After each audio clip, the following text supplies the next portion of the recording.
Hello, my name is Dale Wilhite.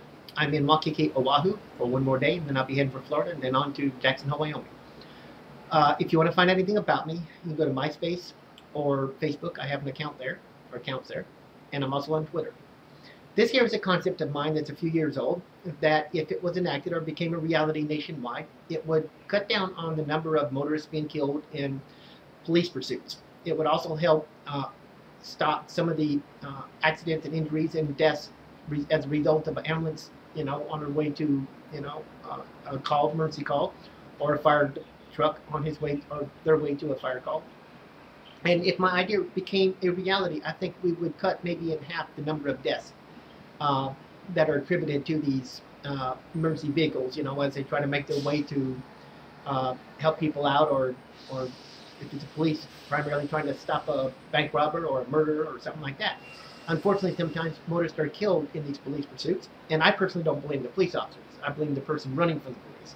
They're the ones who are at fault, not the police officers. The liberals like to blame the police for everything, but the fact of the matter is that when a police officer turns those sirens on, lights on and siren goes out, you pull over. Period. There's no ifs, ands, and buts about it. You pull over. And if you run, then you deserve to be arrested. I've got pulled over 3 times in the last 10 years when I lived in Telluride, Colorado. Twice in Telluride. Actually, one in Placerville, which is outside of Telluride. Once, I think in Telluride, and once in Montrose. All of it was just minor stuff, broken windshield, and then one I didn't stop complete at a stop, even though there was a little side road there. I think State Trooper was just checking me out. And I pull over right away. That's what you have to do. But here is my idea that would cut down on the number of motorist accidents and deaths as a result of a police pursuit and any emergency vehicle on the way to a call, is that you need to have lights like the red lights, at intersections, that are designed to start flashing when a police pursuit or emergency vehicle is in the area coming in a certain direction.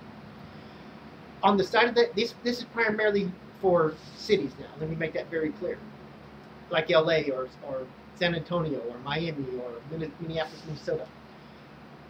On the interstates, the highways and roadways of most of these big cities, you also have these lights on the side of the road, that would start flashing. And if it's red and they're flashing, that tells all motorists that, hey, buddy, you've got a possible emergency vehicle coming your way or coming up from behind you. It could be a police pursuit. It could be just an ambulance. It could be just a fire truck. You need to get over.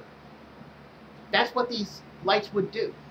They could do this if they really wanted to. I don't know if the technology's there, but I would assume they can. They're starting to put cameras in Florida up there to catch people, who were going past a red light, and didn't slow down. They get their tag numbers, then send them a ticket. They could do this, I believe, if they really wanted to. It's just a matter of, do they have the money? A lot of states don't have the money for this right now. But if they do, this would be a good way that we could save a lot of motorists from being killed or injured during these police pursuits, or just emergency vehicles, or in the area. A lot of times when these things are taking place, people don't know. Motorists don't know that there's a police pursuit going on. How would they know until they see it? And sometimes then it's just too late. That's how it could be done. You need something to warn the motorist. On these overpasses, like you come in LA, as I have before, and you see these, overpasses, like really in any city, there would be blinking lights up there that would start flashing, and that would say, hey, there's an emergency vehicle in the area. It could be anything. It could be like I said, a police pursuit. It could just be an ambulance going by. It could be a fire truck. Get out of the way. Be aware. Look around you. You're in danger, possibly, because we all know if it's a police pursuit, the person running would run right into you and kill you and wouldn't care. So that just warns the motorists and people all around that there's a problem here. And you need to get over. You need to be vigilant. You need to be watchful. If you have to pull into a gas station somewhere or pull into a store somewhere and get off the road and give it a few minutes and see if things clear up and see if something comes up from behind you. It might save your life. Just think about that. You see the light, you pull over, and all of a sudden, right next thing you know, somebody goes flying right by you at 100 miles an hour with the police right behind them. You see what I'm saying? That could save your life. And this is how it could be done. And I don't understand what the problem is. I don't know why nobody's ever pitched this idea. I don't get it. But this is an idea that would really help save a lot of lives, and it would take a little bit of heat off the police officers who get the worst of it when it comes to police pursuits and the tragedies that result from it. No, the person to blame is the person who runs. that's the person who's at fault, not the police officer. You know, again, I don't understand that one at all. Anyhow, that's just my idea, and I would hope that if you like the idea, you'd pitch it to your congressional representative, and maybe we can make this a reality somewhere. It's got to start somewhere. You know, unfortunately, I'm not in authority, so I can't make these things a reality.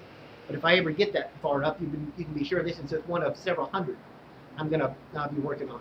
So it's a little bit dark here. It's a rainy day here in Hawaii. It's my last day here, and I'm going to hope to be in Jackson Hole, Wyoming within about a week and a half.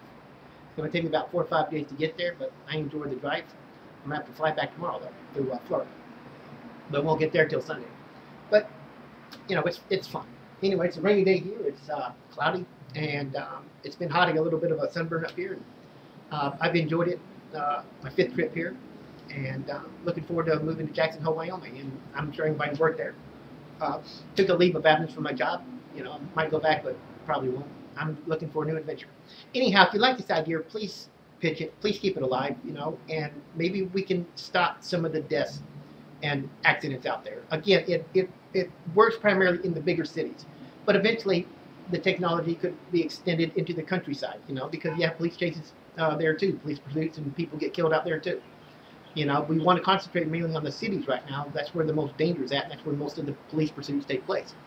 But people have been killed in these police pursuits. Ambulances on their way to a call have had accidents and killed people. So have fire trucks and fire departments, you know, and that's just the way it is. But that's because people are not aware of what's around them. They need something to tell them, hey, there's a problem here.